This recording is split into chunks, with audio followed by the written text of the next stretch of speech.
deklarasi Toraranga tahun 63 penuntutan kabupaten itu dilaksanakan di situ. Di Toraranga. Kurangi baku bantah, mari baku bantu. Kurangi baku bantah. Kurangi baku bantah, mari baku bantu.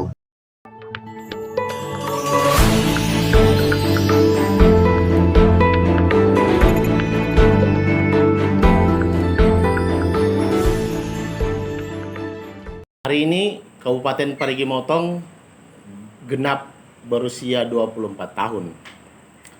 Di usia yang masih tergolong muda ini tentu saja banyak hal yang sudah dilalui sebelumnya.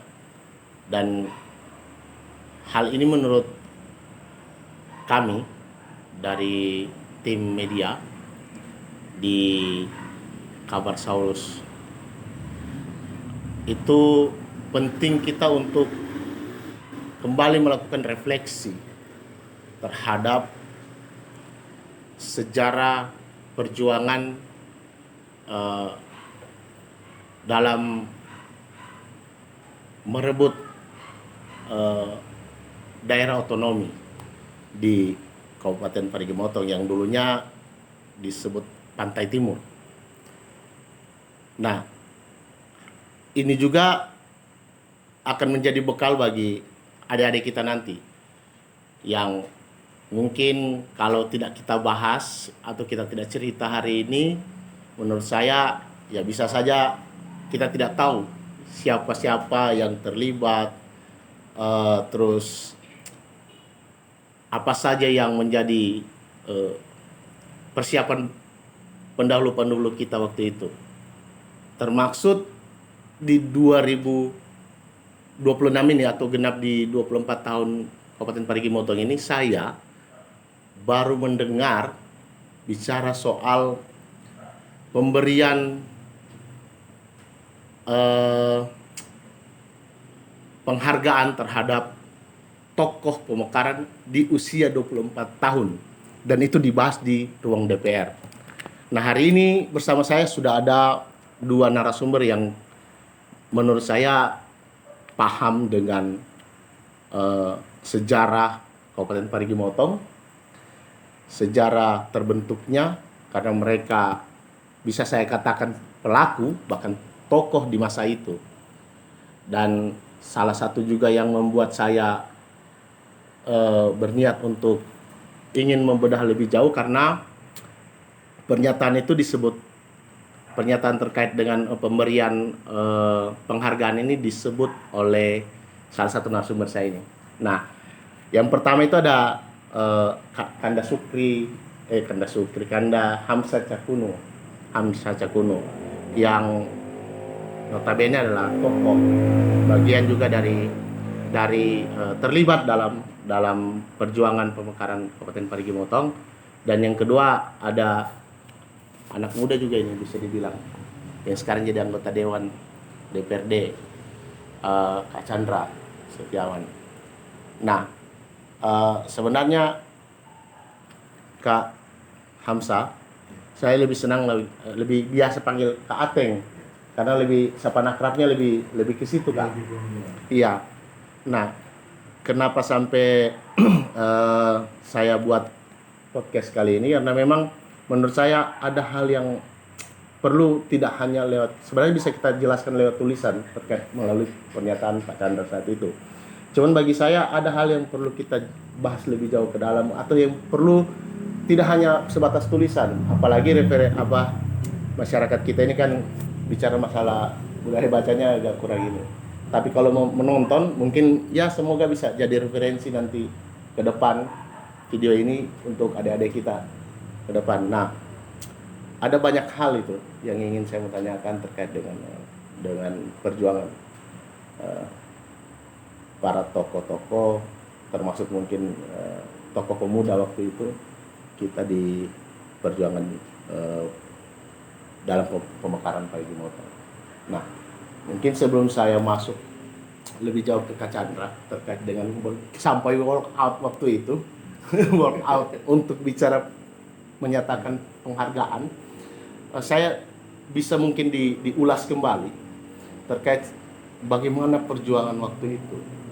apa ya, meraih daerah otonom di Kabupaten Parigi Motong.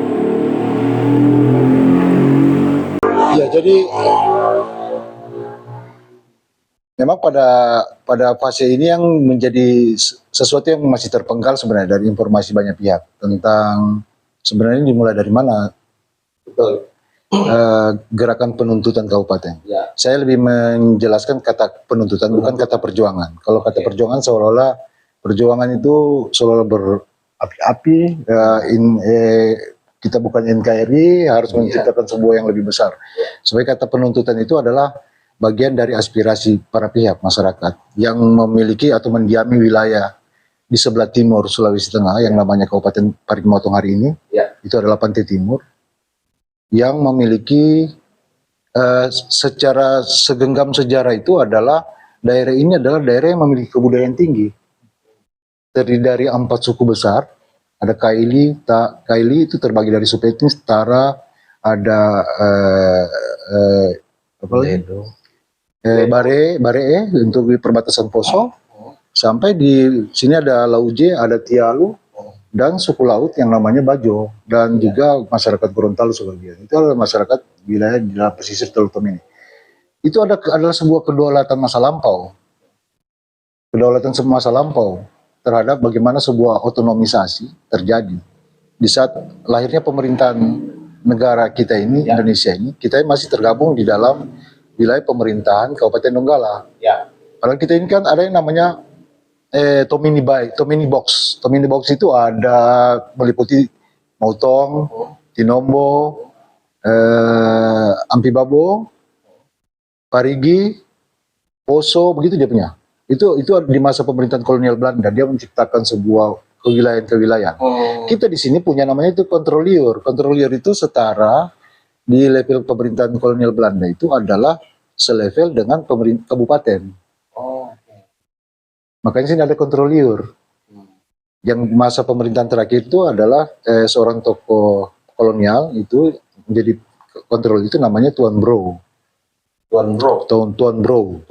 Iya, sebenarnya Brown tapi dibilang Bro. Nah itu adalah sebagai cikal bakal sebenarnya.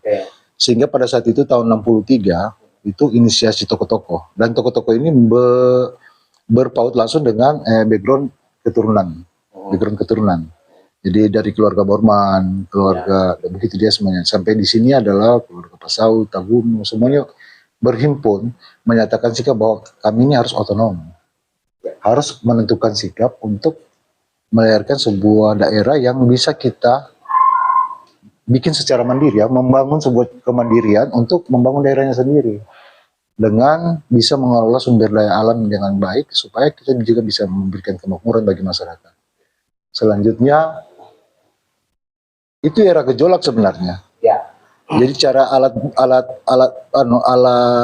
yang dipakai untuk supaya ini efektif dalam pergerakan itu pada tahun 1965 itu, maka atas inisiasi tokoh-tokoh besar kita ini yang menjadi pewaris keturunan raja-raja ini, itu membuat sebuah gagasan supaya efektif perjuangan ini. Kita kan butuh pendanaan yang cukup, maka didirikanlah yang namanya Yayasan Pembangunan Pantai Timur.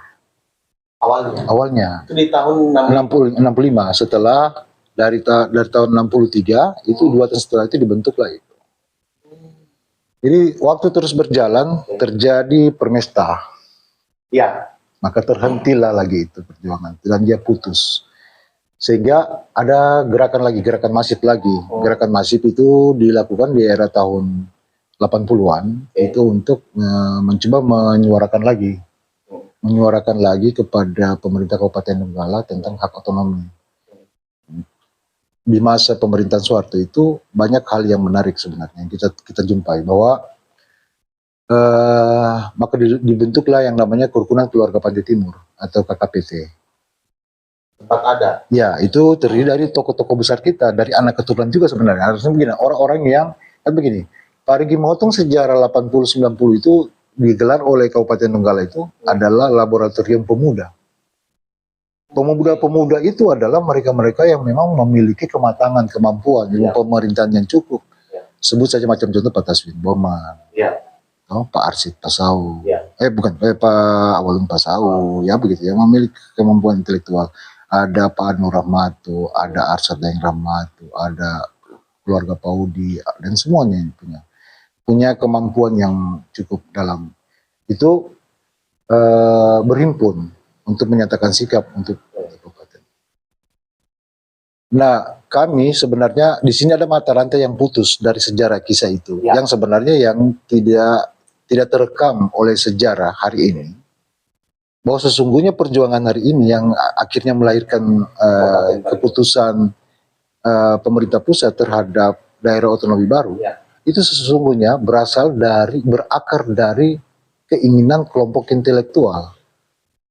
Kelompok intelektual dari kampus-kampus menyatakan sikap untuk membangun gerakan, dan sambil mencoba merilis rentang sejarah, mengumpulkan berbagai model, berbagai ilustrasi sejarah masa lampau yang dilakukan dalam konteks alur sejarah ini kenapa sampai dia terputus, mendiagnosa secara baik sekaligus merekam terhadap permasalahan. Maka seringkali itu kalau di Palu dulu di era pergerakan reformasi itu, setelah itu 98 itu sudah mulai ada gerakan-gerakan kita, gerakan-gerakan komunikasi. Seperti contoh ketemu dengan Helton Paudi, Faisal, Aji Sain dan sebagainya. Itu dulu mereka adalah aktifan kelembagaan. Saya pun juga begitu. Diaktifkan kelembagaan di Badan Eksekutif Mahasiswa Universitas. Jadi coba merangkum, merilis teman-teman intelektual muda kita yang berasal dari Pantai Timur ini mana-mana saja. Sampai banyak sekali pertemuan-pertemuan, termasuk saja pertemuan itu kita gagas, itu adalah pertemuan di asrama Pantai Timur, untuk penyamaan persepsi. Namun waktu terputus dan terpenggal sebenarnya kisah sejarah itu, karena kita berbeda dalam wilayah kita hidup, tinggal dan berketurunan. Ada yang wilayah sebelah utara dan kami di wilayah sebelah selatan. Sehingga inisiasi-inisiasi itu untuk lebih mengefektifkan itu, gerakan kelompok intelektual ini mencoba untuk menarik permasalahan yang sudah didapatkan ini untuk dibangun di Parigi sebelum ada Gempar. Jadi Gempar ini adalah bagian dari embrio nanti lahirnya Gempar. Jadi dia datang, kelompok intelektual ini datang berafiliasi, bergabung, menyatakan sikap itu. Lantas mencoba membuat diorama gerakan itu dalam bentuk mencari titik temu tentang bagaimana tingkat partisipasi masyarakat. Sebenarnya satu tujuannya itu adalah begini. Kalau melihat bahwa ada di rentang sejarah itu bahwa gerakan ini hanya milik tokoh-tokoh saja. Nah itu satu kelemahan yang harus kita perbaiki. Bahwa ternyata menyampaikan pesan aspirasinya harus mulai dari akar rumput dulu. Berarti harus ada pelibatan langsung dari masyarakat yang paling terbawah. Dan mereka harus tahu tentang alurnya. Kenapa harus kita menuntut itu? Jadi peran edukasinya juga ada, sembari memberikan ruang mereka untuk berekspresi, menyampaikan aspirasinya, mengumpulkan seluruh pendapat, dan kita bekerja. Jadi kelompok intelektual ini bekerja dengan bermodalkan satu unit komputer desktop, komputer desktop dengan masih DOS MS 60-an sekian di tahun 94, belum ada Microsoft. Kita mengerjakan itu dengan 20 rim kertas. Kita coba memprint out di atas kertas, di atas printer kita, untuk menyebar selebaran sampai jauh ke utara, menyebarkan dulu, membuat ini menjadi sebenarnya begini. Ini skenario gejolak itu adalah penting dalam, karena mungkin kita waktu pada saat di 98 itu, kan ini peristiwa itu terjadi di bulan Desember 98 sampai masuk ke 99. Ini gerakannya kelompok intelektual ini, gerakan yang intelektual. Dan nanti di September itulah baru lahir Gempar. Tapi rentang hampir 1 tahun itu gerakan masif kelompok intelektual ini bekerja menyebarkan pesan kampanyenya, edukasinya tentang kesadaran masyarakat, menyatakan sikap untuk pemekaran, sehingga memunculkan sebuah reaksi atau gejolak di tokoh-tokoh pada masa itu. Tokoh-tokoh itu agak sedikit merasa, loh ini tanpa sepengetahuan. Kan tahulah kita di zaman itu, saya orasi di hadapan gerakan-gerakan mahasiswa itu kan itu menjadi modal dasar sebenarnya. Ya. Sudah memahami tentang bagaimana membangun gerakan. Ya. Dan itu cukuplah sudah untuk dengan kita masih mahasiswa Ya. bekerja dalam bentuk gerakan-gerakan yang disebut secara itu endingnya itu pencapaian akhir dari makna orang katakan menjadi parlemen jalanan. Ya. Parlemen jalanan itu seperti itulah kejadiannya.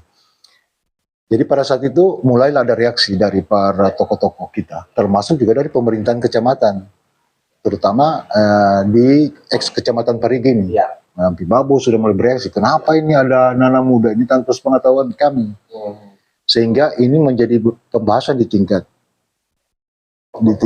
tokoh-tokoh. Maka salah satunya itu adalah tokoh-tokoh yang berada di OKP. Organisasi masyarakat sipil yang bentukan nasional yang namanya itu KNPI, Pemuda Pancasila, semua itu FKPPI, itu berkumpul dan mengundang. Saya diundang gitu kan. Kenapa sampai ada seperti ini tanpa sepengetahuan kami? Kami ini adalah pemilik terhadap gerakan sosial di pemerintahan kecamatan yang juga bisa menentukan arah kebijakan di level kecamatan. Karena kami adalah organisasi nasional. Terstruktur langsung. Kamu adalah bukan organisasi gerakan yang tidak jelas secara hukum maupun gitu. Tapi yang jelasnya bahwa kelompok intelektual ini bekerja bukan hanya membangun gerakan, tapi menyusun konsep, membuat model dan menganalisis terhadap potensi. Jadi kita sudah mulai bekerja.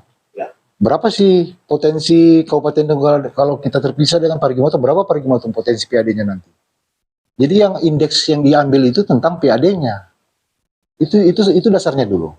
Kalau demografi, geografi itu cukup.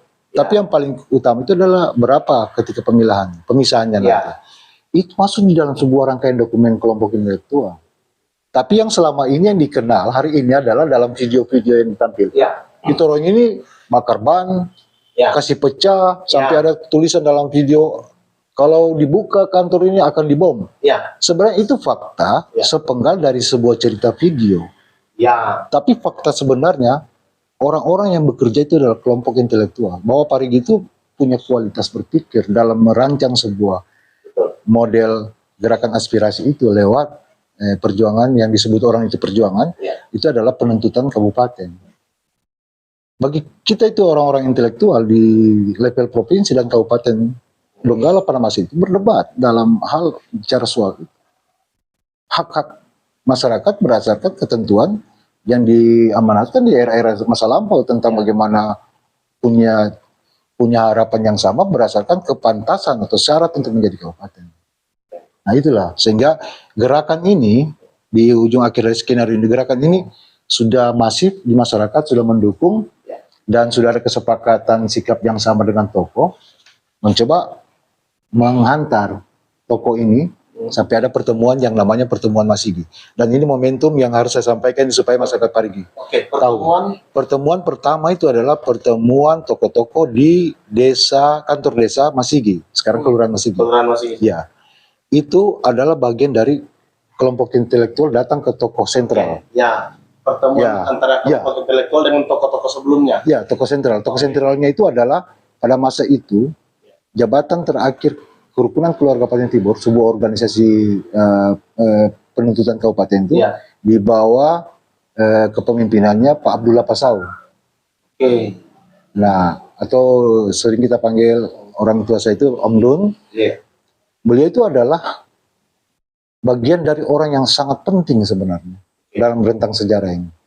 Karena beliau berani mengatakan dengan sikapnya ketika berulangan. Artinya banyak kali dalam sejarah saya bertemu dengan orang tua ini bahwa dia sangat tidak restu sebenarnya dengan adanya gerakan masif intelektual. Karena dia lihat ini ada sebuah model keterancaman atau risiko yang akan didapatkan ketika nanti berhadapan-hadapan dengan banyak pihak, sehingga ini menjadi instabilitas daerah itu akan juga terlihat. Tapi kita memberikan jaminan. Karena gagasan kelompok intelektual itu adalah memetakan, memperkecil kemungkinan dampak yang terjadi disebab akibat oleh keadaan yang tidak bisa dikendalikan. Kalau intelektual bisa kendalikan, cuman butuh legitimasi. Nah, kelompok intelektual mencari legitimasinya itu kepada salah satu pemegang sikap terhadap gerakan pemekaran yang namanya KKPT. Sehingga kata saudara kami itu adalah, tapi agak kasar sih sebenarnya di masa itu. Saya bilang, Om, gimana kalau KKPT dibubarkan saja? Bicara begitu ke Ya, dan orang tua saya ini, dia sangat marah, tapi dia menunjukkan marah yang sangat bijak. Artinya dia lihat bahwa ini gerakan sudah masif. ya Dan akhirnya dengan sangat terbuka beliau bilang begini, jadi kira-kira lanjutannya mau kemana ini? Berarti saya langsung buka tas saya sebagai kantornya kelompok intelektual Ya. di Parlemen Jalanan. Ya. Bawa kertas, Om ini masternya undangan ini. Di bawah ini Om sudah punya nama ini. Tertulis Abdullah Pasal, tinggal mau ditanda tangan. Dia baca lah. berarti sudah ada persiapan. Saya sudah siapkan. Kita sudah siapkan. Kelompok intelektual itu mempersiapkan untuk saya coba majukan tawaran ke beliau. Dia baca, ternyata mau mempertemukan seluruh tokoh-tokoh.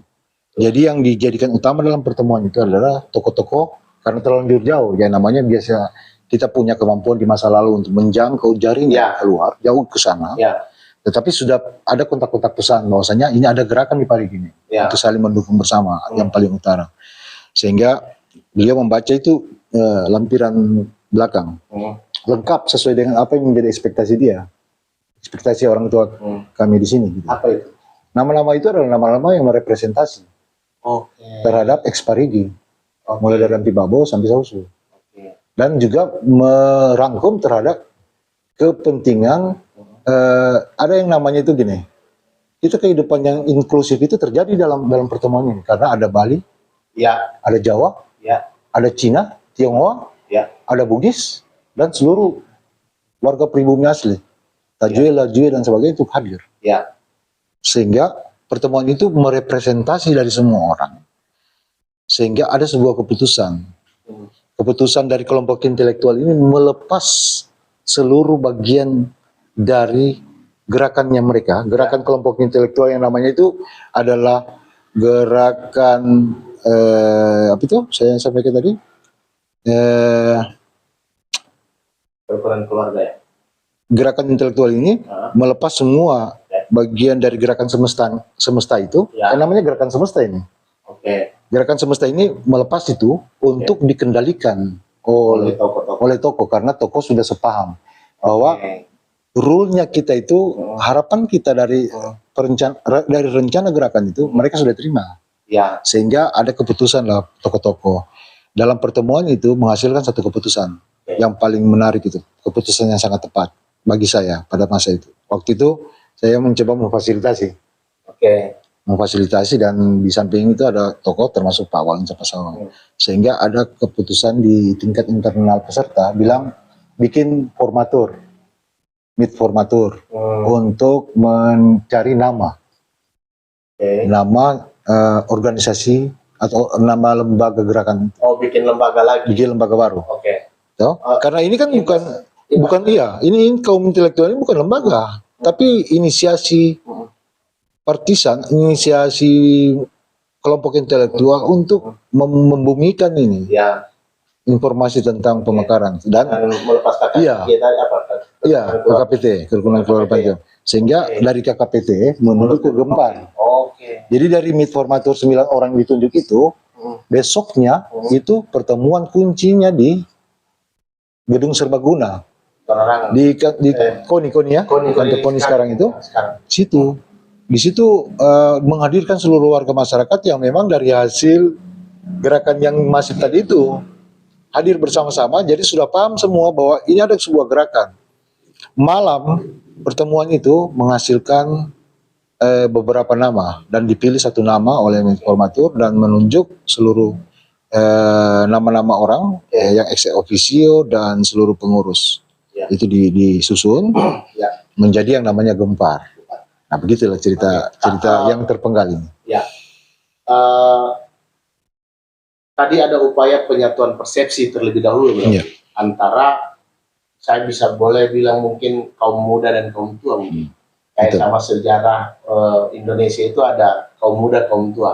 Betul. Nah, kaum intelektual dan tokoh-tokoh sebelumnya yang kemudian berapa kali putus dalam sejarah itu. Nah, tentu saja dengan luas wilayah kita, dengan luas wilayah dan kondisi perekonomian saat itu, pasti banyak kendala yang dihadapi. Betul. Tapi bagaimana waktu itu kaum intelektual bisa kemudian melakukan konsolidasi besar itu? Seperti apa perjuangan, caranya Ya. bisa melakukan konsolidasi dalam jumlah yang dari 472 km. Iya. Jadi sebenarnya begini, reaksi di zaman itu di tahun 99 ya, 98 99 ya. Sebenarnya akhir 98 itu sekitar bulan November Desember. Oke. Tapi yang paling panjang rentangnya itu terjadi banyak bentukan-bentukan baru sebenarnya. Kalau di utara itu namanya AMUK. Oke. Aliansi Masyarakat untuk Kabupaten. Oke. Jadi AMUK ini sebenarnya mengapresiasi juga terhadap pemekaran kabupaten. Oke. Nah, itu bagian dari apresiasi yang harus kita hormati, bahwa AMUK itu adalah bagian dari rencana besar untuk juga memperjuangkan hak-hak otonom. Oke. Nah, begitu juga di luar. Di luar juga begitu, kelompok kaum intelektual itu yang di luar dari Parigi juga melakukan inisiasi-inisiasi. Tetapi itu tidak terdeteksi secara detail. Macam contoh itu ada gerakan Pusatimo. Pusatimo itu terjadi di ruang kampus, tapi dia hilang gitu. Tapi itu tidak masuk di dalam rangkaian yang aktual, bisa dilihat dalam bentuk gerakan. Tapi yang masuk ke sini itu ada juga namanya itu Forum Komunikasi Masyarakat Pantai Timur untuk Kabupaten. Ya, itu mahasiswa tok saja itu. Forum Komunikasi Mahasiswa itu ada bentukan. Dan itu rentang sejarah tidak tercatat. Ya, betul. Baru yang berikutnya itu BKPSTM apa itu? Badan Komunikasi Penjemputan Sementara Kabupaten. Itu juga ada bentukan. Itu kaum intelektual. Kaum intelektual itu. Gempar adalah bagian yang sudah disepakati oleh semua orang. Yang besar menjadi induk gerakan. Kalau dulu itu gerakannya itu saya sebut bahwa dia berada di ruang toko-toko saja gitu. Nah, ketika gempar itu mengakar sampai di bawah. Mengakar sampai di bawah. Supaya tidak terjadi makar, ikut terlibat tokoh di dalam untuk mengendalikan terhadap. Nah, seperti itu jalur gerakannya. Nah, perjuangan ini kan tentu Parigi, Donggala ini kan jauh. Bagaimana mobilisasi massa waktu itu? Nah, jadi gini, ada sebenarnya gerakan penyatuan masyarakat itu karena sudah lahir dengan cara kekuatan akar rumput. Ada partisipasi yang kuat di masyarakat, tapi memang juga agak sedikit mendesak. Tapi dengan ruang sadar bahwa di sini orang yang memiliki keuangan cukup, memiliki waktu untuk bekerja, itu memberi apresiasi dengan bentuk donasi gerakan. Ada donasi. Jadi saya waktu itu sudah ditunjuk menjadi sekretaris Gempar. Mencoba itu merilis dulu. Kira-kira kita mau dapat dana dari mana ini untuk membuat gerakan. Untuk pertemuan A, B, C, dan D. Cari sumber-sumber pendanaan lokal. Maksudnya sumber pendanaan yang sifatnya itu tidak memetik anggaran dari pemerintah, tapi itu adalah dilakukan oleh masyarakat. Secara mandiri. Iya. Macam contoh bikin aksi teatrikal dalam kota itu ada yang menyumbangkan mobil gratis solar di SPBU. Kan begitu. Gerakan masif. Solidaritas. Dari akar rumput. Iya, menjemput massa untuk melakukan aksi unjuk rasa, itu mobil-mobil ini bergerak ke kampung, ke desa. Sudah siap dengan sampai di sini sudah ada yang bisa mereka makan dan sebagainya. Seperti itu. Sampai pada saat Gempar sudah melakukan upaya konsolidasi yang sudah kuat sampai respon pemerintah pusat, gubernur sudah mengeluarkan suratnya untuk pengajuan terhadap pemekaran kabupaten, itu tim delegator itu masih dalam bentuk konteks donasi, sumbangan-sumbangan para pihak, juga diberi keleluasaan juga untuk memetik donasi dari pegawai-pegawai negeri. Yang dari Paris. Iya, dari Paris untuk mempersiapkan delegasi yang mau berangkat. Ya. Jadi ada 25 ya. delegasi itu yang akan berangkat. Ya. Dari 25 delegasi itu sebenarnya yang di hari ini yang tadi itu disematkan dia dalam piagam penghargaan, itu adalah cuma hanya bagian sebenarnya dari yang berangkat, sebagian kecil. Tapi dalam struktur itu seperti contoh gini, kalau pemberian hari ini adalah sudah selesai terhadap batas penghargaan menurut versi siapa saja ya, menilai bahwa berarti hanya ini secara simbolik dan hanya ini saja, itu keliru. Kenapa? Bisa saja ketua Gempar tidak mendapatkan hak yang sama dalam penghargaan karena dia tidak berangkat. Nah itu makanya kemarin itu saya coba membantu untuk di tanggal 6 April itu untuk bikin pertemuan tokoh-tokoh dengan memetik tema penyamaan persepsi eksponen Gempar. Itu secara langsung mereka mengisyaratkan tentang pemberian penghargaan kepada rilisan hasil kesepakatan tokoh gitu. Jadi tokoh-tokoh itu merilis lah ini bahwasanya ini yang layak dapat. Dan itu adalah Gempar, bukan juga bagian dari Gempar. Sekaligus juga melihat bahwa ada gerakan yang sama yang memiliki kedudukan yang sama dalam perjuangan itu, yang juga patut dihargai oleh pemerintah daerah. Ya, ada forum percepatan penjemputan kabupaten yang itu antara para petinggi itu untuk membawa aspirasi ke Jakarta pada saat itu. Itu semua harus juga mendapatkan hak kepantasan dalam. Nah, sekarang ada yang menarik sebenarnya di sini yang saya mau sampaikan di hadapan banyak pihak, bahwa pertanyaan yang seringkali muncul gini, kenapa 24 tahun itu baru diberikan? Betul. Ini sebuah pertanyaan. Menurut saya, gini, ada sudut pandang yang orang nilai bahwa gerakan ini bukan gerakan intelektual, pemekarannya. Harus makar lah, karena memang dalam dokumentasi alur sejarah itu hampir tidak tergambarkan secara detail di gerakan yang sebenarnya. Satu, yang kedua, mungkin ya dari beberapa pihak yang menilai, yang menjadi pejabat daerah menilai bahwa tingkat partisipasi dalam memberikan pokok-pokok pikiran kepada pemerintah daerah dengan modelnya orang seperti ini, nggak mungkin mereka anggap. Seperti itu.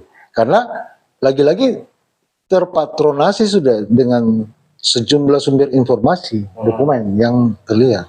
Kalau sesungguhnya bukan itu yang menjadi mutlak untuk dilihat, bahwa kenapa 24 tahun baru sekarang gitu. Nah, sebenarnya di sini harus adanya kepantasan terhadap hak. Kan mintanya tokoh itu tidak muluk-muluk. Mintanya tokoh tidak muluk-muluk. Diakui statusnya sebagai tokoh dan dilembar daerahkan ya. Cukup. Adapun dia tokoh-tokoh kita meminta yang lebih, itu urusan lain. Maksudnya begini, urusannya tidak masuk dalam konteks dibahas, tapi secara moral pemerintah menentukan sikapnya. Banyak begini, kayaknya PAD kita ini cukup lebih. Kasih jaminan kesehatan kepada seluruh anak rangkaian, dia sebagai tokoh, istri, dan kedua anaknya misal. Sampai situ batasnya dia mendapatkan santunan layanan jaminan kesehatan. Itu tergantung dari kebijakan pemerintah pada saat di mana kondisi ekonomi kita membaik misal. Yang berikutnya, dia harus merilis jauh ke dalam bahwasanya kita ini sudah jadi orang tua ini dulu anak muda mahasiswa yang lagi segar dan berpikir dan sudah bekerja di daerah lain dan sudah punya kematangan yang juga turut sebagai pelaku sejarah yang memberi dapatkan kepantasan untuk membahas masalah-masalah pembangunan daerah kita ini. Dalam perencanaan, dalam penentuan-penentuan kebijakan strategis, kita hadir dalamnya untuk. Nah, ini tidak ada penampang wadah yang bisa memfasilitasi para tokoh. Maka syukurlah hari ini di zaman pemerintahnya Pak Erin Burhasyid dan Pak Abdul Syahid itu membuka keran yang menarik bagi saya bahwa dengan ada poin prioritas 1 dan prioritas 2 dalam pertemuan tanggal 6 kemarin tokoh-tokoh itu sudah diajukan dan ini tentunya ada tindak lanjut dibahas. Kalau prioritas 1 itu selama menyambut ulang tahun ini adanya pemberian piagam penghargaan, ada 2 baliho cetak sebagai bagian dari pesan kepada para pihak bahwa inilah tokoh sehingga tergambarkan. Nah yang berikutnya pemberian nama-nama bagi sisa dari 25 menurut delegasi dan diberikan pemahaman kepada pemerintah bahwa delegator itu adalah hanya di dalam catatan lembar resmi pada saat upacara. Tapi yang sebenarnya ini adalah yang terrilis, teridentifikasi secara langsung berdasarkan atas kesepakatan bersama yang namanya kolektif kolegial pertemuan itu melahirkan nama 54 orang. 54 orang. Nah, itu prioritas 1 adalah dimasukkan sehingga tadi upacara itu dibacakan semua dan nanti tahun depan diberikan yang bagi yang sisa. Pak, masuk ke situ lah ya. Ini sebelum kita lebih jauh ke sana, saya ke Pak Chandra dulu. Nah, saya tertarik tadi itu. Ada yang ingin saya masuk lebih jauh ke dalam. Pak Chandra ini kan kemarin itu ya memberikan sikap cukup menohok bagi saya. Bagaimana kemudian setelah memberikan pernyataan sikap kalau tidak ada pemberian penghargaan terhadap tokoh-tokoh, maka di Kabupaten Parigi Motong ya di usia 24 tahun itu kemudian Pak Chandra ini harus mengambil sikap walk out di paripurna. Sebenarnya begini Pak, kalau saya ngomong apa yang mendasari Pak Chandra saat itu kemudian menyuarakan ini, begitu. Seperti yang saya bilang tadi dan Kak Ateng juga ini bahwa itu terjadi baru di angka 24 tahun Kabupaten Parigi Motong. Apa yang membuat Pak Chandra ini kemudian bisa berpikir ke sana? Terima kasih sebelumnya. Assalamualaikum warahmatullahi wabarakatuh. Selamat malam pada seluruh pemirsa podcast Kabar Saurus dimanapun berada, bahwa di kesempatan ini jika ditanyakan apa yang memotivasi sehingga kemudian ada sikap yang muncul di saat rapat paripurna DPRD Kabupaten Parigi Motong, upaya untuk all out dari ruang paripurna, tentu kita bicara dari berangkat atas dasar kegelisahan bahwa kondisi Parigi Motong di 24 tahun usianya ini ada hal yang sedikit terabaikan dan dapat kita katakan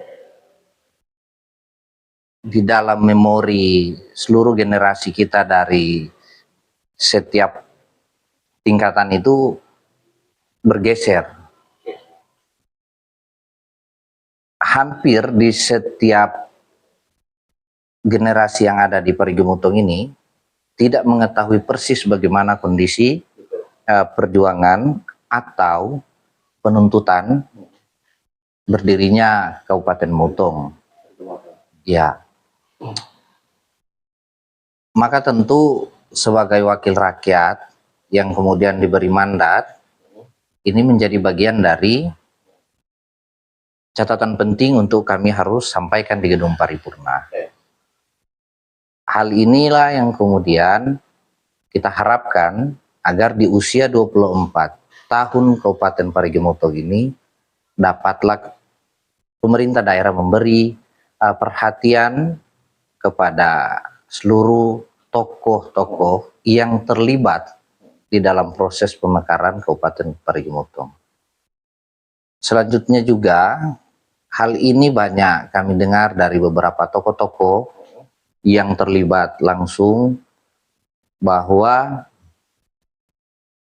seakan mereka terlupakan. Satu kesyukuran kami adalah bahwa di saat kami menyampaikan ini bisa dikata gayung bersambut, karena para tokoh juga melakukan konsolidasi yang itu difasilitasi oleh kakak kami, senior kami Nika Ateng, dalam perjalanan bagaimana mengakomodir berbagai suara-suara dari para tokoh-tokoh yang terlibat di dalam proses pemekaran itu. Di DPR pun juga sebagai wakil rakyat kami menyuarakan hal yang sama. Meskipun mungkin pada waktu yang berbeda, tetapi substansinya sama. Bahwa apa yang diharapkan oleh para tokoh itu dapat terakomodir dan juga dapat tersampaikan di gedung wakil rakyat. Bahwa dalam teknis yang kemudian kami sampaikan di gedung paripurna itu menjadi bagian dari domain pemerintah daerah. Bagaimana disiapkan penghargaannya, kemudian bahkan kami sempat berpikir tempat duduknya tersendiri, kemudian pada saat mereka diundang dengan hormat, karena ini adalah tamu-tamu kehormatan menurut kami ya, dalam pandangan kami sebagai kelompok muda yang saat ini belajar untuk mengingat bagaimana perjuangan-perjuangan para tokoh tersebut harus ditempatkan secara istimewa, kemudian diberikan penghargaan, bahkan jika dimungkinkan seperti yang sempat juga didiskusikan oleh para tokoh di dalam proses-proses kegiatan yang diselenggarakan di tanggal 16 tanggal 6 April ini ya, itu dapatlah juga dipikirkan oleh pemerintah untuk ditindaklanjuti. Lantas kami juga berpikir idealnya yang dilakukan selain dari proses upacara pelaksanaan memperingati hari ulang tahun kabupaten secara seremonial, di dalam upacara itu berbagai agenda kegiatan, kita sebenarnya berpikir bagaimana ini harus diparipurnakan di DPR. Dan ini sudah pernah juga disuarakan oleh para senior-senior kami yang sudah beberapa periode di DPR. Jadi HUT kabupaten itu setelah upacara harus diparipurna. Ada paripurna istimewa di dalam rangka hari ulang tahun kabupaten. Ini yang sementara kami pikirkan dengan para senior-senior yang beberapa periode, sehingga ke depan DPR pada saat hari ulang tahun setelah upacara masuk di gedung paripurna untuk melaksanakan paripurna istimewa di dalam rangka peringatan hari ulang tahun kabupaten. Nah, semoga juga ini akan menjadi bagian dari kesepakatan secara kolektif di lingkungan DPR, termasuk juga di lingkungan pemerintah daerah, sehingga ini dapat dilaksanakan. Berharap kita di 25 tahun usia Parigi Motong itu sudah bisa dilakukan. Bahkan yang kami sempat berpikir, jika ruang fiskal daerah ini mampu, ya bolehlah misalkan para tokoh-tokoh pemekaran ini mungkin dibuatkan semacam PIN barangkali, PIN yang ukuran kecil mungkin karena daerah kita ini disebut sebagai daerah yang gunungnya banyak emas, ya sudah dibuatkan saja PIN emasnya 1 gram misalnya, yang itu logo kabupaten dan disamatkan kepada mereka dan mereka gunakan di setiap momentum upacara. Dan ketika mereka misalnya para tokoh-tokoh ini telah mendahului, ada anak-anak mereka yang menggunakan PIN itu untuk menghadiri upacara. Saya kira ini akan menjadi bagian yang penting juga kita suarakan bersama. Namun hal-hal yang seperti tadi kami sampaikan tentu dilihat dari bagaimana kemampuan fiskal daerah. Saya kira tuntutan kami jelas secara terbuka bahwa kita mendorong upaya pemerintah di dalam rangka mengingat sejarah perjuangan pembentukan kabupaten ini. Dan sikap kami all out dari gedung paripurna saat itu memberikan pesan moral bahwa apa yang kemudian sempat belum teringat, mari diingat bersama. Kira-kira seperti itu poinnya. Tadi sebenarnya saya mau masuk juga terkait dengan penghargaan seperti apa yang waktu itu sudah dijelaskan. Nah, sebelum saya masuk di pertanyaan yang lebih jauh, saya ada sedikit, saya pikir begini, berbicara masalah sejarah kita harus jujur dan kita harus menerima apapun konsekuensinya yang terjadi, dan kita harus terbuka terhadap pelaku sejarah, termasuk dengan jangan sampai begini. Kita pernah penobatan pahlawan nasional itu pembentuk sebagai pahlawan nasional itu setelah berapa puluh tahun Indonesia merdeka. Nah, kemudian baru muncul kesadaran untuk mendorong pahlawan nasional ini muncul ke depan. Nah, jangan sampai ini tadi kan disebutkan ada 54. Ya, ada 54 nama. Jangan sampai kemudian hari muncul lagi nama yang penuntutan itu. Nah, makanya saya ingin bertanya ke dua pihak sebenarnya, apakah ada kajian khusus atau ada dalam konteks seperti apa disebut nama tokoh ini? Jadi gini. Kalau yang seperti kita sudah sempat bahas tadi bahwa ada bakat, itu kan yang kayak Kateng tidak bilang bahwa ada tokoh-tokoh intelektual dan ada tokoh-tokoh yang sebelumnya. Nah, bagaimana dengan apakah itu sudah semua terakomodir dalam 54 itu? Nah, terus misalkan ke depan ada lagi yang kita juga ikut ini, tapi kita tidak ikut. Kok kita tidak? Kalau bicara masalah pengakuan kan? Nah, makanya seperti apa ke depannya untuk mengantisipasi. Dan saya yakin hari ini ketika saya tidak mempertanyakan ini, mungkin adik-adik saya pada generasi berikutnya akan mempertanyakan ini. Oke, baik. Ya, jadi gini, sebenarnya itu sudah ada masuk di dalam pembahasan tanggal 6 April kemarin. Jadi sebenarnya gini, ada yang perlu diketahui oleh banyak pihak, bahwa untuk meyakinkan kepada negara, kepada daerah, bahwa tokoh-tokoh ini adalah tokoh-tokoh yang sebenarnya memiliki nilai yang sama terhadap semangat untuk membangun daerah ini tanpa harus keluar dari koridor. Jadi frame-nya itu adalah amanah pemerintah untuk menjalankan dengan sebaik-baiknya berdasarkan koridor peraturan pemerintahan ini secara baik dengan punya pendekatan secara teoritis dan terukur begitu. Nah, sekarang bagaimana cara menguncinya? Cara menguncinya itu adalah ada kata inklusif. Bahwa ada peran partisipasi semua pihak dalam cara pandang memikirkan daerah ini mau maju. Jadi semua orang memiliki hak yang sama, tetapi dalam batasan-batasan sesuai dengan kemampuan spesifikasi masing-masing yang mengikat. Yang kedua itu meritokrasi. Kalau supaya ini untuk menjawab ketika pemerintah tidak yakin dengan tokoh, Ya, dimungkinkan misalnya di kemudian hari begini. Tokoh ini mendesak memaksakan. Ya. Misal saya memaksakan anak saya menjadi kepala dinas. Ya. Tapi ada yang namanya meritokrasi. Ya. Dan itu disepakati bahwa meritokrasi itu harus lebih diutamakan agar supaya rambu-rambu terhadap batas kepantasan yang disebut dengan tokoh yang diakui status oleh negara itu harus dipenuhi dulu dengan kata meritokrasi.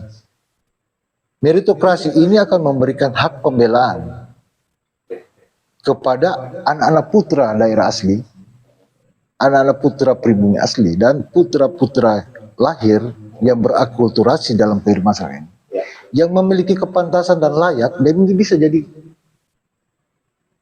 dan dia bisa mendapatkan hak yang pantas. Dengan kata meritokrasi diikat dukungan tokoh dengan menggunakan kata meritokrasi tadi itu bisa memberikan hak pembelaan. Kita punya banyak anak-anak yang bagus dan cerdas, intelektual, tapi tidak punya kesempatan. Maka ada peran tokoh yang secara objektif mengatakan dia layak, silakan uji.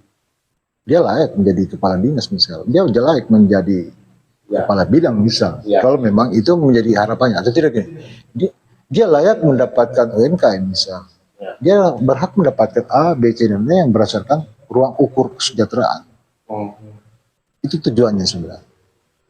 Makanya itu yang diikat. Yang kedua, kita mengikatnya agar supaya peran tokoh ini menjaminkan dirinya untuk bisa ikut turut berpartisipasi. Maka dia melepas dulu yang namanya kelembagaan, tapi tidak menghilangkan kelembagaan tersebut. Dengan ada kesamaan persepsi ketika dia duduk di dalam satu forum, maka pemerintah itu membuat dia menjadi mitra bersama, mitra strategis, mitra strategis dengan lahirnya forum para tokoh. Ada dari tokoh-tokoh Amuk masuk dalam, dari Gempar masuk, forum yang bentukan PAL itu masuk, begitu juga ex officio masuk, semua yang masuk dalam kategori tokoh. Itu tujuannya. Jadi dengan adanya forum itu nanti pada saat pembahasan penting di DPR, pembahasan di eksekutif, dalam hal pembahasan anggaran, pembahasan perencanaan pembangunan daerah, masuk di musyawarah rencana pembangunan, membahas tentang hal yang lebih detail soal prioritas pembangunan, termasuk juga bicara soal yang lain yang bisa dianggap itu adalah penting untuk melibatkan secara partisipatif di luar dari ekspektasi pemerintah, umpamanya bicara soal pilkada, bicara soal dan sebagainya. Jadi tokoh itu diberi ruang, macam contoh kepala daerah yang mau maju nanti dalam pencalonan, orang-orangnya mau maju menjadi calon, mencalonkan diri untuk menjadi bupati ke depannya. Tokoh ini punya kemampuan independen misal untuk mencoba menanyakan, kira-kira kalau kamu jadi bupati, itu Bapak mau jadi bupati itu apa yang Bapak berikan kepada daerah ini dalam sudut pandang, sebut saja visi misinya gitu kan. Jadi tokoh itu juga punya ruang kebijakan gitu, ruang bijak, sehingga dia menjadi posisi yang menarik sebenarnya untuk mengawal sampai pada tahapan akhir dia menjadi seorang bupati, sehingga tergambarkan dulu. Tidak ada kekhawatiran bagi saya ketika tokoh yang kemudian juga punya dasar pemilihan lain misalkan. Nah sekarang begini, dia di dalam bentuk forum tadi itu, di forum itu adalah bagian dari yang tidak membawa jargon politik, jargon organisasi pendukung dan sebagainya. Itu piranti sebenarnya, piranti pemerintah agar status pengakuannya itu tidak bertentangan dengan status jika seandainya tokoh-tokoh ini secara regulasi dia mendapatkan status regulasinya. Dengan adanya forum itu status regulasinya juga aman. Nah, sebenarnya itu prioritas satu. Prioritas itu dua di kita untuk menyampaikan ke pemerintah mengenai status dulu kan. Status. Yang kedua itu acap kali kita seperti bencana, tiba-tiba orang gagap, begitu bencana Palu 2018, orang gagap, begitu hancur seketika tsunami, orang baru tahu bahwa ternyata bisa tsunami di Palu. Tiba-tiba orang langsung kehilangan aliran energi listrik, kehilangan badan jalan yang untuk mengakses kendaraannya. Akhirnya disorientasi, dia maling, ambil barang, penjaraan terjadi dan sebagainya. Kasus peristiwa pemekaran kabupaten ini adalah begitu juga nantinya.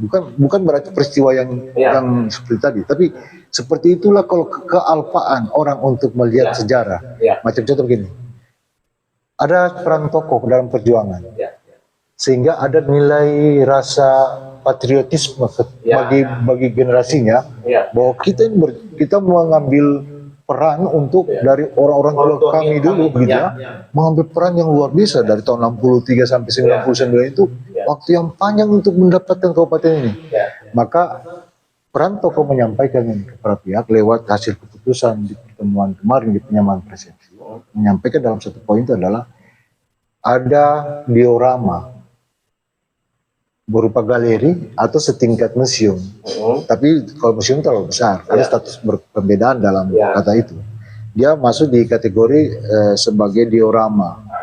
Galeri disebut saja macam contoh, kalau kita mau coba di perpustakaan itu ada satu ruangan khusus, di dalamnya itu menceritakan, di situ literasinya, bahwa semua orang, anak-anak generasi itu membaca, menonton filmnya, membaca buku, melihat dokumen-dokumennya, diorama itu akan terlihat dengan baik, sehingga ada pelaku sejarah sebagai penutur juga bisa menjelaskan, oh ini tahun ini, ya ini undang-undang nomor ini, itu dia bisa sampai terbitlah pembentukan daerah otonomi baru di yang namanya Kabupaten Pariaman. Semua alurnya, betapa bangganya mereka melihat itu, sehingga rasa patriotisme membangun daerah itu semakin lebih tinggi. Jadi itu target kedua ya. Tadi regulasi, yang kedua itu adalah kata melawan lupa, artinya berupa referensi sebagai ingatan bagi generasi. Yang ketiga itu adalah ada sesuatu momentum yang memang diharuskan ada, menurut saya. Dia namanya itu landmark atau sebuah identitas kota yang bisa menggambarkan tentang diorama sejarah itu dalam bentuk prasasti misalnya.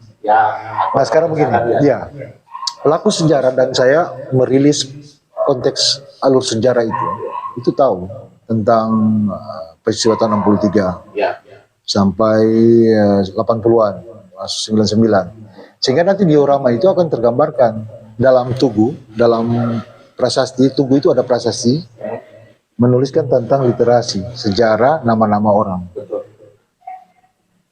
Literasi sejarah, nama-nama mereka. Terus. Lantas, itu ditempatkan kenapa di Toraranga? Karena di situ deklarasi Toraranga tahun 63 penuntutan kabupaten itu dilaksanakan di situ, di Toraranga. Maka dikembalikan dia. Nah sekarang kan di zaman seperti yang kemarin itu kan itu yang membuat menjadi reaksi sebenarnya. Padahal gampang sih dibongkar gitu. Maksudnya begini. Kenapa tidak sebelumnya waktu pembangunan dari awal itu mengambil instrumen pengetahuan untuk yang namanya detail engineering design itu dari merangkum terhadap dasar berpikir tokoh-tokoh, sehingga dia para desainer ini dari orang teknik yang backgroundnya adalah arsitek, itu dia bertanya filosofinya terhadap Toraranga itu. Sementara juga dibangun itu menjadi dilema sebenarnya hari ini. Kalau dulu itu interaksi sosial dan agama ada di lapangan Toraranga.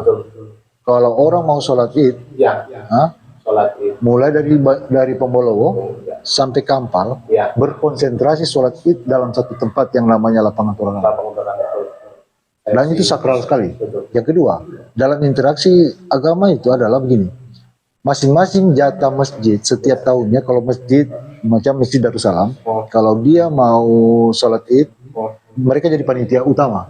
Apa tujuannya? Menaikkan kemampuan tenaga pengelola masjid supaya bisa menjalankan kemampuan dia dalam mengelola masjid Iya. dan umat. Iya. Yang kedua, pembangunan masjid itu penalangannya adalah lewat uang celengan itu bisa membangun Masjid Darussalam, bisa membangun Masjid Taqwa, bisa membangun masjid dari kumpulan uang itu. Jadi setiap tahun itu ada panitia dibentuk. Panitia itu berbeda-beda.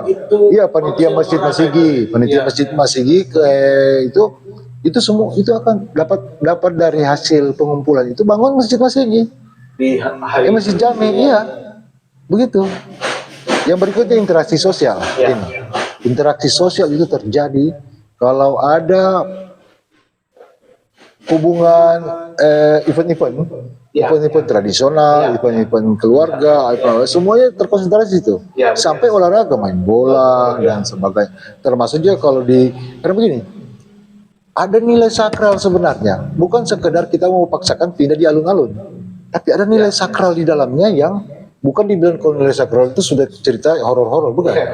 Nilai sakralitas itu begini, sangat menentukan terhadap rasa nasionalisme, rasa kekayaan sejarah itu yang menjadi nilai penghargaannya bagi orang untuk berinteraksi sosial itu. Selanjutnya, kenapa generasi kita sini mereka itu tidak memiliki kemampuan daya empati terhadap membangun nilai-nilai sosial di dalam hubungan sejak dini. Lapangan Torarangan itu dia punya jadwal. Anak SD N3 punya jadwal hari Senin misal. Menyapu itu lapangan. Ya, pembersihan. Pembersihan itu anak-anak paras, pakai arit dan sebagainya. Diajarkan mental mereka untuk bekerja sama untuk mengabdi sama daerah. Betul. Lantas anak SMP 1 bersihkan got. Itu dan jendela itu menyapu. Jadi kalau pagi-pagi itu dia sudah terjadi, guru-gurunya datang menggiring, mengajarkan mereka. Betapa besar makna yang terkandung di dalam lapangan Torarangan. Tiba-tiba langsung kebijakan tanpa melakukan kajian. Jadilah Taman Torarangan. Nah, sehingga begini, sehingga mungkin ini gayung bersambut ketika nanti mau dibangun di situ prasasti. Kembalikan hak itu.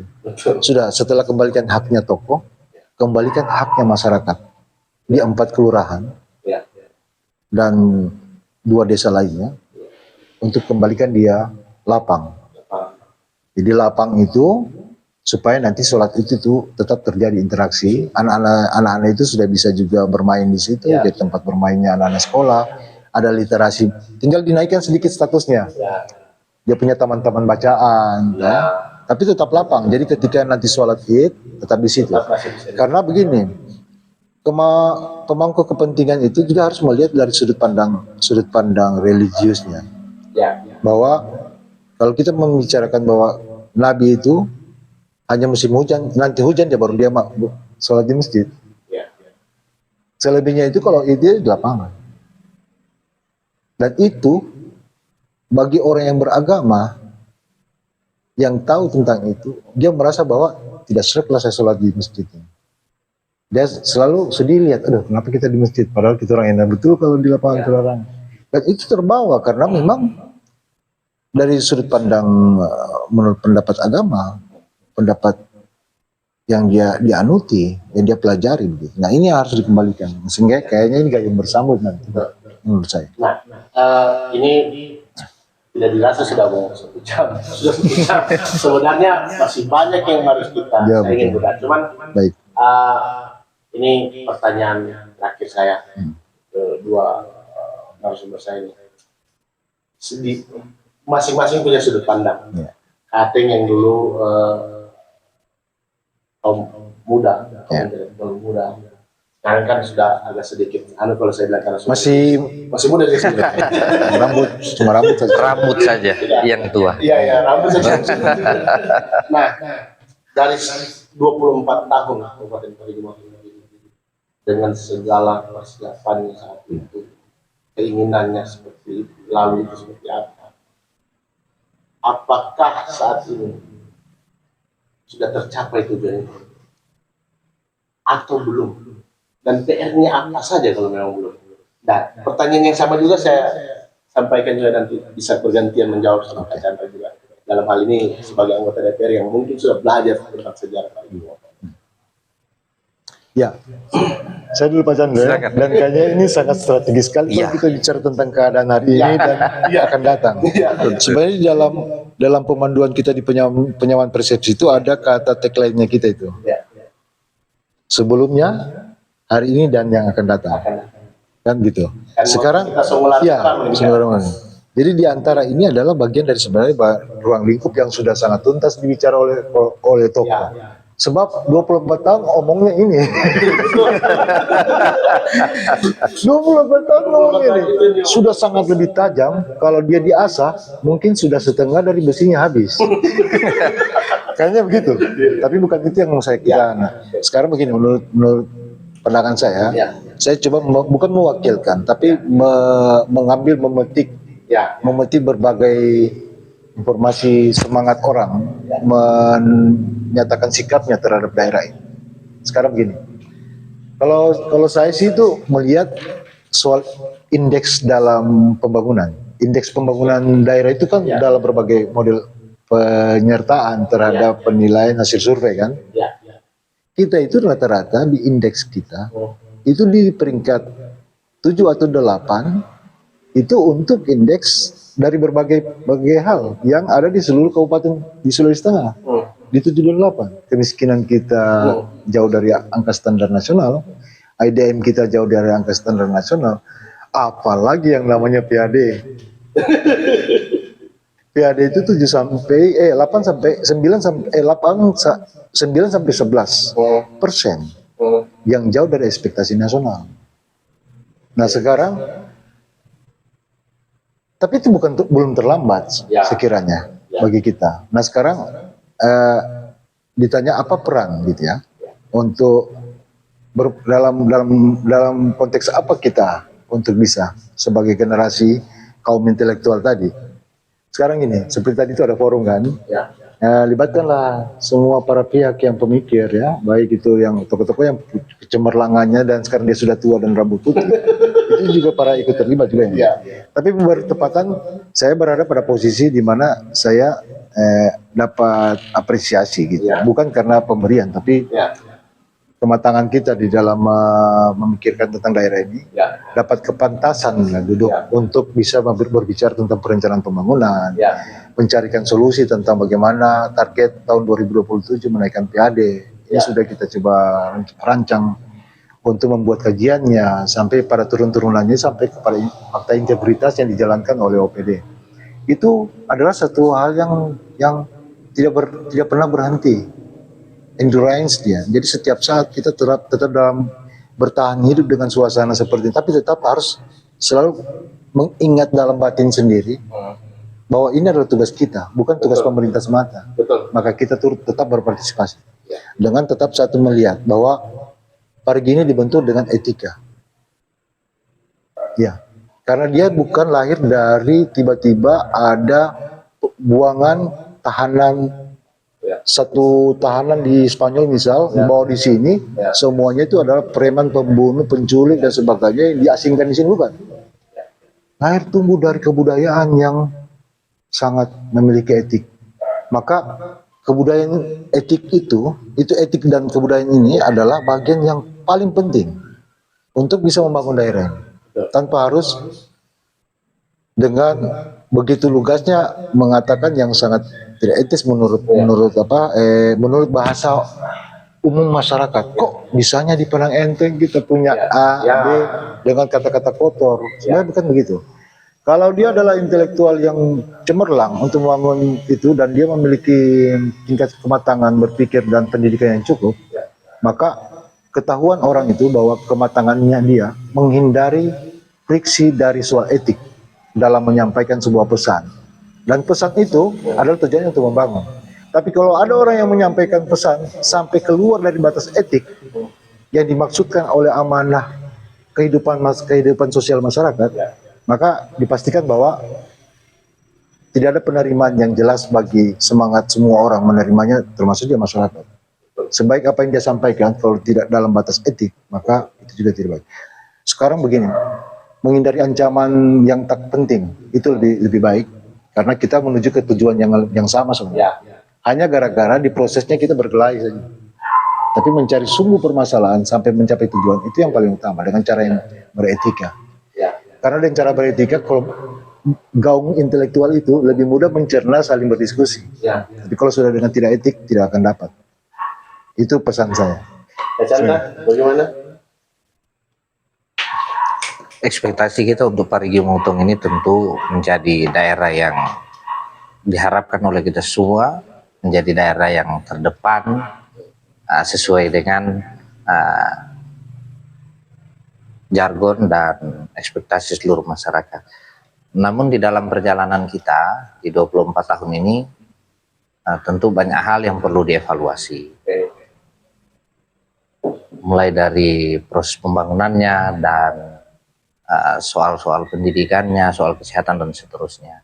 Tetapi yang terpenting bagi kami di DPR misalnya, sampai dengan saat ini tentu apa yang menjadi harapan besar pemerintah di dalam mendorong program prioritasnya, termasuk bagaimana mendongkrak peningkatan PAD untuk Parigi Motong ini menjadi bagian yang terpenting untuk semua kita, semua komponen, baik itu DPR, pemerintah daerah, kemudian juga masyarakat, harus bahu-membahu di dalam menjemput bagaimana konsep dan formula yang disiapkan oleh pemerintah daerah agar pendapatan asli daerah kita bisa bertambah. Kalau itu terjadi, maka dapat dimungkinkan di dalam prospek pembangunan kita tidak akan ada kendala. Yang terpenting juga bagaimana mendongkrak proses pendidikan kita, karena dilihat dari sisi kebijakan pemerintah daerah dalam hal ini Pak Bupati, yang saat ini tentu beliau terus bekerja, beliau terus mendorong dalam memajukan pendidikan di Parigi Motong. Terbukti di dalam beberapa program prioritas beliau bersentuhan langsung dengan soal pendidikan, termasuk juga bagaimana membangun kerjasama dengan beberapa perguruan tinggi di luar daerah Parigi Motong, Sulawesi Tengah, yang itu kalau kita lihat yang sudah didorong oleh Bupati saat ini bersama Wakil Bupati di daerah Gorontalo misalnya, di daerah Jawa misalnya. Nah ini upaya di dalam mendorong bagaimana peningkatan sumber daya manusia sehingga urusan pendidikan akan menjadi kata kunci di dalam urusan bagaimana tingkat kesejahteraan masyarakat.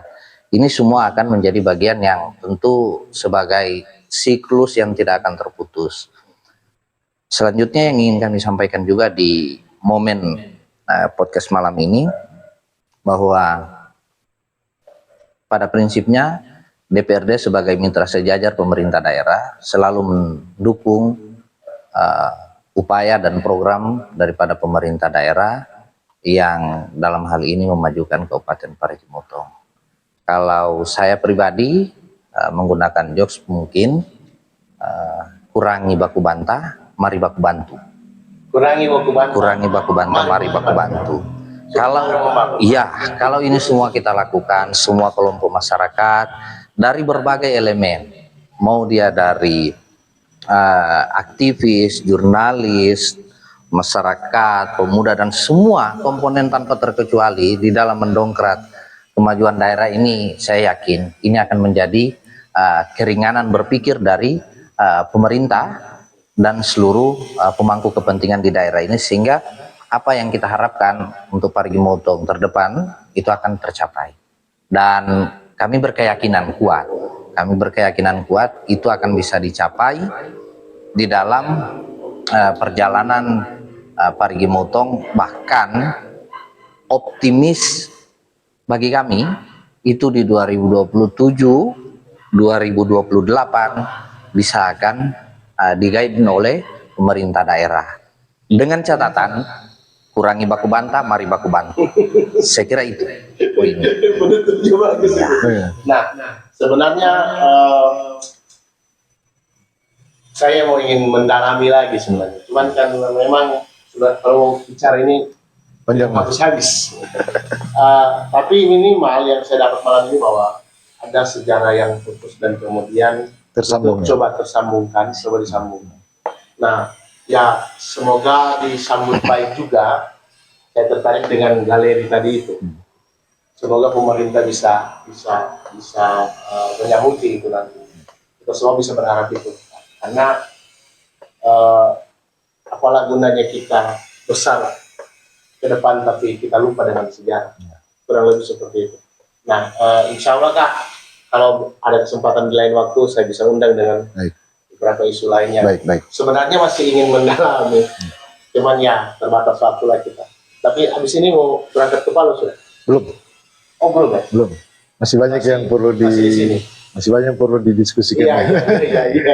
Kadang kita kalau di pagi begini melepas ruang berpikir itu di orang-orang, apalagi di momen begini kan, Iya. ketemu semua itu yang dulu-dulu gitu. Iya. Ngobrol gini, ngobrol Nostalgia. nostalgia.